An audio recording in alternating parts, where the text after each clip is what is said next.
What's up, y'all? Clean Cuts the One back with another video.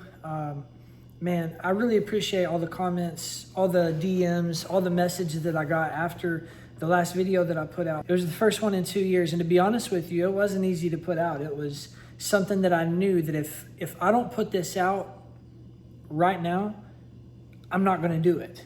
I have to, I don't know. I've always had to do things while the grace was there to do them, while I felt like doing something. Otherwise, you're going to be forcing it, you're going to be working. Because a lot of times, what I've learned is that I'll have something inside of me, and if I don't act on it immediately, then I'll never act on it. And that's just kind of been my pattern all through my life. And so, anyways, I want to say thank you to everybody that reached out, everybody for all your support, man. A lot of you guys talked to me about what you wanted to see, what you wanted to be updated on in the DMs and in the comments. And first, I want to say thank you so much for all the support. I really received a lot of really nice things that were said. I could really feel the sympathy and the empathy from some of you guys who had gone through loss for what I went through with my mom. And so that's actually what I want to talk about today a little bit, kind of update you guys on what happened, because I had a lot of questions. A lot of people were asking, what happened with the review videos, what happened to your beard. I had people that were asking, what all has happened in the barber shop since you opened it up. A lot of people are asking me what clippers I'm using because of the reviews that, you used to see on this channel. And so I want to cover all of that stuff. But the first thing that I want to cover and that I want to talk about is what happened with my mom.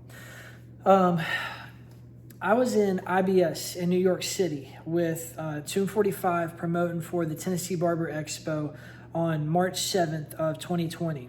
And as you guys know, that was when COVID started to go down, and it was on the first day that New York City was declared a state of emergency. And so on that night, I was actually in New York City, was when everything happened. I could put a link to the news article in the comments if you want to see it. But a long story short is that my mother lived with her best friend. And my mother lived with her best friend, and their daughter lived in the basement. And so my mom's best friend's daughter had gone out with her boyfriend, and I'm not sure what took place. The trial is set for this year in October. It's actually going to be right before the Tennessee Barber Expo. So we don't know the specifics about what happened, but we know that he killed her. And then he drove 7 miles across Knoxville, and he went to the house at about 1 o'clock in the morning where my mother and her best friend were asleep in their respective bedrooms. And he walked in the room and he killed the daughter's mother, whose name is Millie Fraley. She was a good friend of my mom. She was like an aunt to me growing up. And I guess my mom heard the shot and she called the cops, and the guy heard her shut her bedroom door, and he kicked in her bedroom door and he shot her and killed her while she was on the phone with the police. And so that's just everything that I've gathered from this point. And of course, all of this is allegedly, but we know that this is what happened. There was a confession, preliminary, all that stuff. Having said all that, that was one of the most difficult things that I've ever experienced in my life. And I've talked about God a lot on this channel, and it's because it's just been my life. God pulled me out of active addiction and gave me a career in the barbering industry.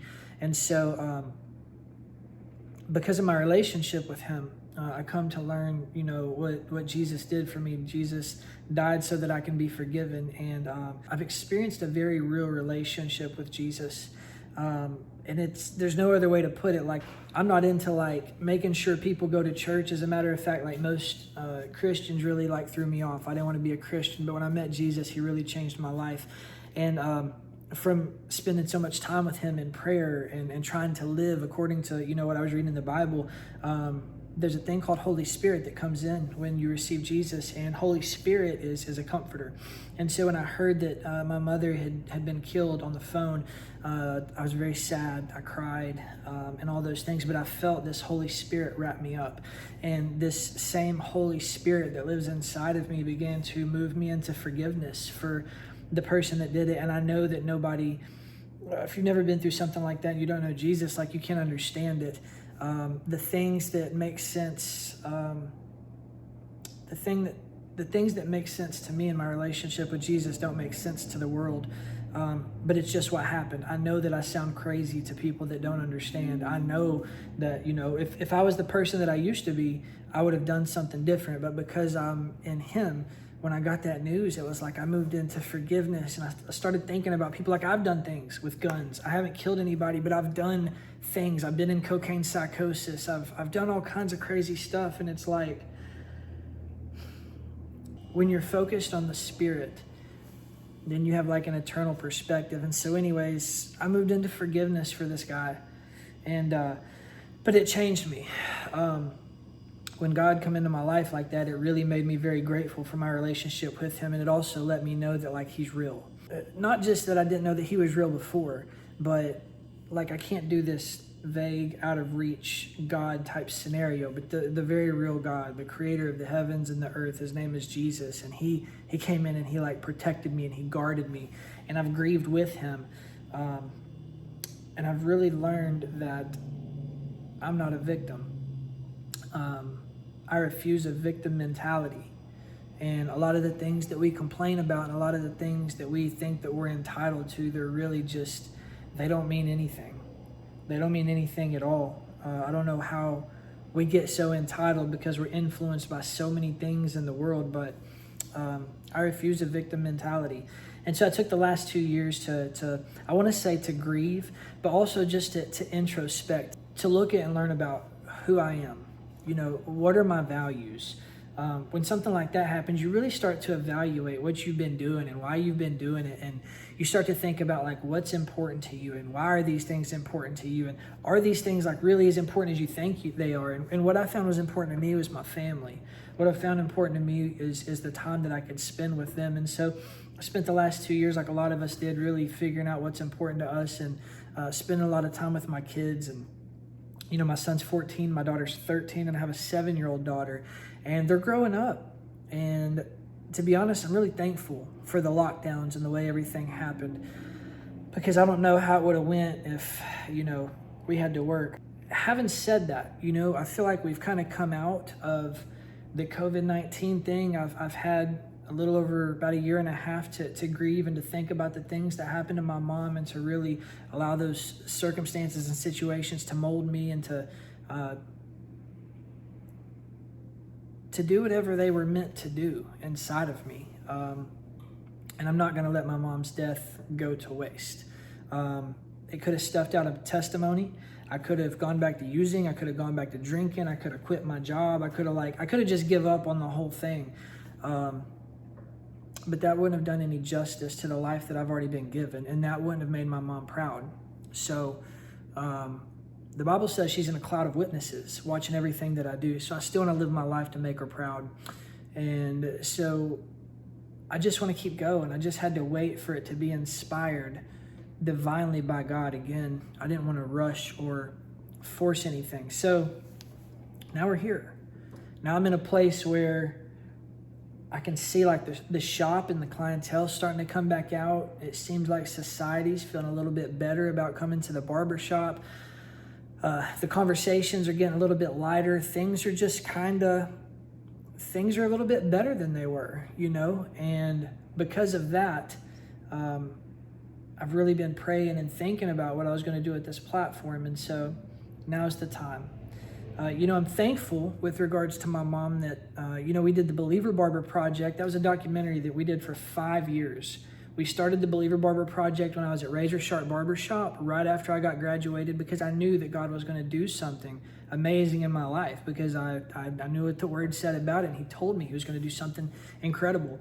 So we started a documentary called the Believer Barber Project about 5 years ago, and we completed it about 6 months ago. And to be honest with you, after everything happened to my mom, I'd forgotten that we did the final interview. And so I just found out that there are actually 5 completed episodes of the Believer Barber Project. And in that is footage of my mom. And it's really cool. Like, there's footage of her telling me like how proud she is of me. And I've not actually seen the entirety of the Believer Barber Project by myself, but the Red 5 crew sent me some footage of my mom after she passed. And man, what a gift to be able to still look at my mom and to hear her tell me how much she loves me and how proud of me she is. And So be on the lookout for the Believer Barber Project. You can see like some of the best parts of my mom and her tell the testimony about what it was like growing up. And so I'm really excited to release that. I'm excited to have something to show you, and I'm excited about what is in store now. I'm going to do a couple more videos catching you guys up on what's going on with regards to the barbershop. I want to talk about cutting off my beard because there is actually some significance to that. Now, you guys remember I had like a really long beard for a long time, and then I cut it when we moved barbershops. That was the end of one season. I had one experience where I shaved my face completely down to the skin, and that was actually a continuation of me exploring who I am and what I want and what's important to me. So I'm going to talk about that. I'm going to, I've actually got clippers on the way. Like I've become excited again about the new clippers, about the things that are out.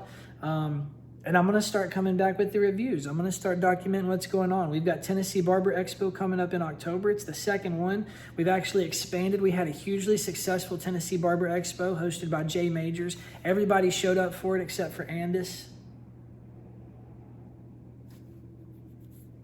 Anyway, I said what I said. Everybody showed up for it, and everybody that came is coming back. We had a huge amount of support from all our sponsors, Babyless, Squire. They're all coming back. 245, like it was an amazing first show. And so now we skip through Corona. We're starting our second show here in October. Hope to see you guys there for that. But I'm going to document that process as well. And it begins with going to CT Barber Expo. Jay Majors, he's the blueprint. He's where it started. So be on the lookout for that footage. And so this is revival. This is revival of the Clean Cuts channel. This is the revival of the journey. And you'll see there's a playlist called the Journey 2.0 because you guys missed a lot. I'm going to get you updated. And I want you guys to go in the comments. Please continue to come into the DMs. Tell me what's important to you. What do you want to learn about? What do you need to know about? Do you want to see haircuts? Like, do you want to, I'm going to continue to be as transparent with you as I have been about everything. And hopefully it doesn't get me into any hot water.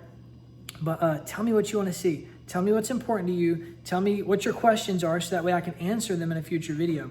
But I want to say once again, I really appreciate everybody that's supported, everybody that's been a part of this journey up until now. And I like to think that we're just getting started. It's only been 5 years. Started school in 2015. And I really don't feel like I'm anywhere close to where we're going. So shout out to all my Believer Barbers out there. Thank you to all my subscribers. And I guess in the usual fashion, till next time, peace.